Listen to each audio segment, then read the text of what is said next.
Hi, everyone. It's Shelley. Welcome to number 8 of SNOWED, the Michael Snow is a Fraud story.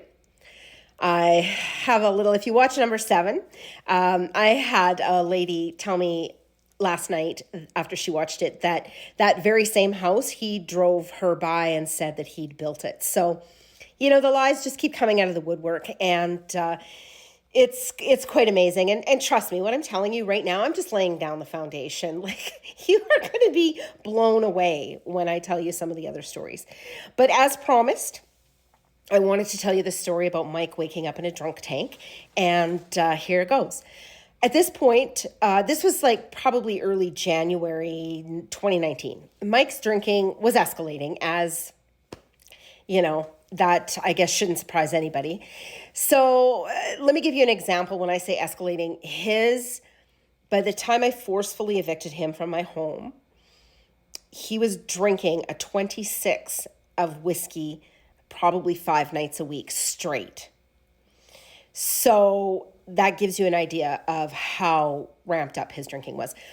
But at that point, he wanted to go to Calgary for the weekend. And I said, sure, yeah, let's go to Calgary. That'd be fun. Do some shopping, go to IKEA. Like, who doesn't want to go to IKEA? He had been chatting with some young woman, and he wanted to give her a ride to Calgary. She needed a ride. And I said, no, thank you. This is my weekend. I don't know this person. And frankly, I'm not really thrilled that you're talking to these women, especially look at this young woman. So at any rate, we get in the vehicle, we're driving to Calgary. I could tell as we were getting closer and closer and closer to Calgary, his mood was getting darker and darker and darker. And as we were in the hotel room getting ready to go out for the evening, he was drinking, I think that night it was tequila. And he drinks his liquor straight. So, and out of the bottle, directly out of the bottle, because he's classy like that.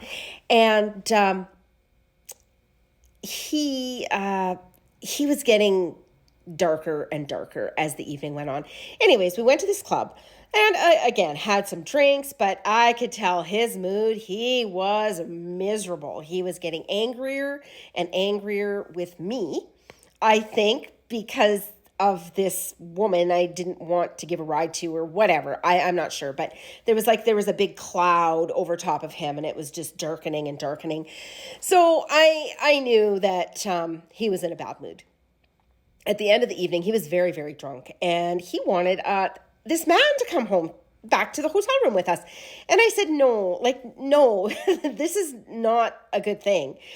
You've had way too much to drink. I don't want this.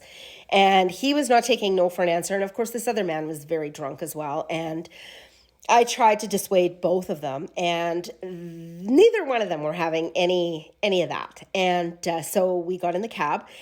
And, Michael Snow was very busy telling this man about how he was military and U.S. Marine Corps, but very drunk, both of them.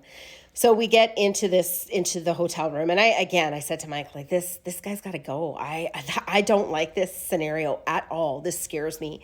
You are not in a good space. I don't like this. And that didn't stop him. The man said something kind of like jokingly about the U.S. Marine Corps, and that was just enough to set Mike off. Mike went after this man and he started throwing him around, beating him. And I was just like, oh my God, like what's happening? So of course, I've never been involved in anything like this in my life. So I got between two grown men.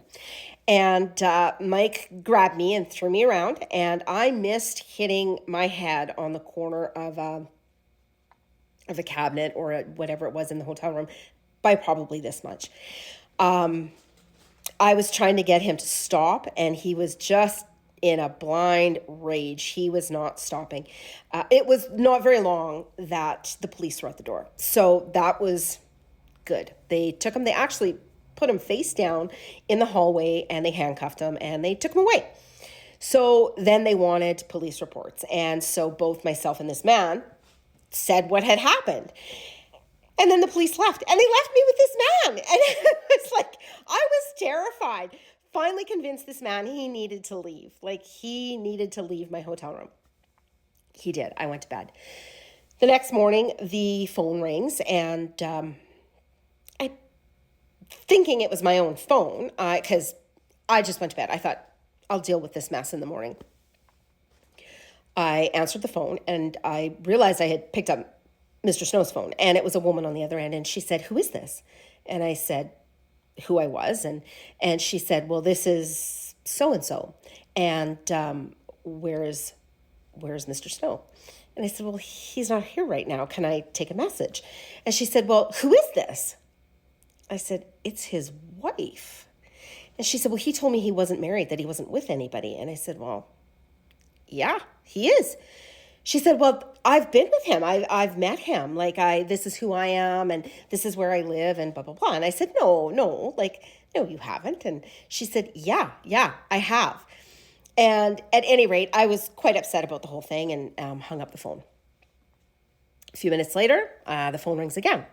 It's Julie, Mike's ex-wife. So she says to me, "How are you?" And I said, I'm not good. This is what happened. And I'm covered in bruises. This woman just called. Like, I am not well. This is ridiculous. She said, "Oh, I know.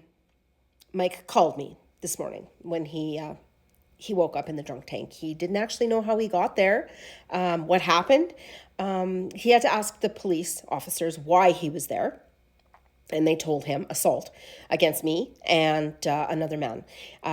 He was apparently quite upset about the whole thing. And the first person he called is Julie, because she does tend to bail him out, and I'm not sure why. At any rate, she proceeds to find a lawyer for him. I believe this was a Sunday. And she finds a lawyer. She retains this lawyer and gets him sprung. Now, he now has a restraining order against me, so he can't communicate with me. So he has a friend, a woman, pick him up, and we part ways. I went back to Saskatoon, or back to Moose Jaw, and he continued to Ontario. He went to Ontario. He could not be in my presence. There was a restraining order. He had to leave. So he kept telling me how terribly sorry he was, and he can't believe this happened, and what was he thinking, and oh my goodness, he's going to quit drinking. He's going to make all these changes. Anyways, that never happened. So he spent probably the next 6 weeks, maybe. I want to say more like, it's either 6 weeks or 6 months. It felt like 6 months. Maybe it was only 6 weeks, but I think it was maybe split in the middle. Maybe it was like 3 months in Ontario. I had to go to court in Calgary. It was just really uncomfortable. This is not the kind of thing I've ever had to deal with in my entire life. I'm not somebody who's ever dealt with the law. I've led a pretty squeaky clean life. So it was very, very uncomfortable. Stay tuned for part 9.